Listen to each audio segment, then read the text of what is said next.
And it reads, and you shall know that I am in the midst of Israel, Yasharahla, and that I am the Lord your God and none else.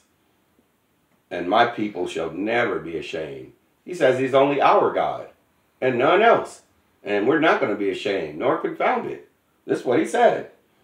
And from there, I'm going to just jump back to Deuteronomy chapter 32, verse 7 through 9.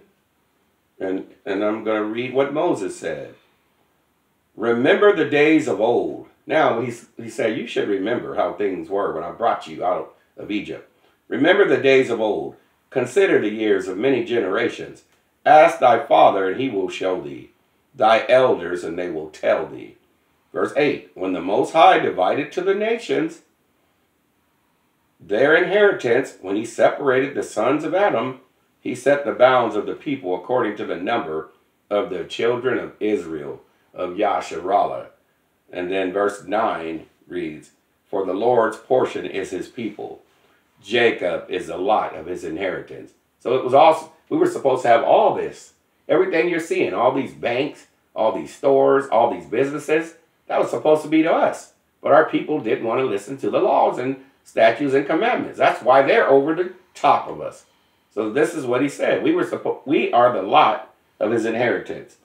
And from there, I'm going to go to Romans. Go to Romans chapter 13 and verse 11 through 12. And it reads, and that knowing the time that now it is high time to awake out of sleep. For now is our salvation nearer than when we believe. There's no time to play. There's no time to procrastinate.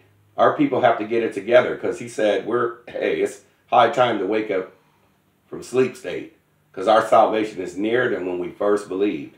Verse 12, the night is far spent. The day is at hand. Let us therefore cast off the works of darkness and let us put on the armor of light. This is what he's commanded us, to put on the armor of light. What's the armor of light? Yahushua said, I am the light of the world in John 8. So everyone that follows me shall not walk in darkness, but shall have the light of life. We have to follow Yahushua. And from there, I'm going to jump to Isaiah 14. And I'm going to close. There's one more after this. Here's the good news.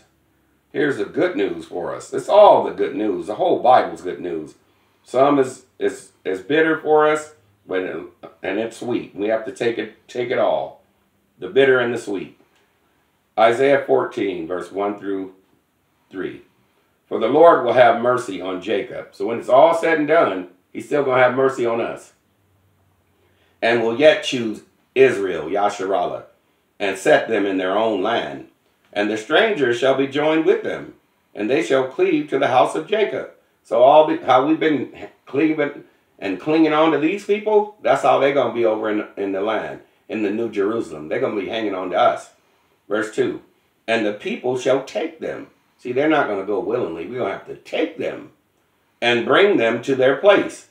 And the house of Israel shall possess them. Now we're going to be owning them like they owned us in the sugarcane fields, the cotton fields, the tobacco fields. We're going to be owning them is what the Lord said. And the house of Israel shall possess them in the land of the Lord over in Jerusalem for servants and handmaids, and they shall take them captives whose captives they were, and they shall rule over their oppressors. So this is the good news.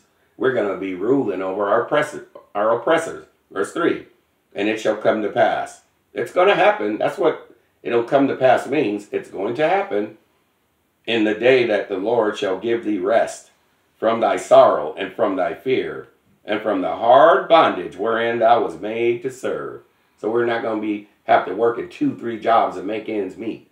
Your back's not going to be hurting. Your knees, your ankles, your neck, your shoulders, because of all that hard work they make us do here.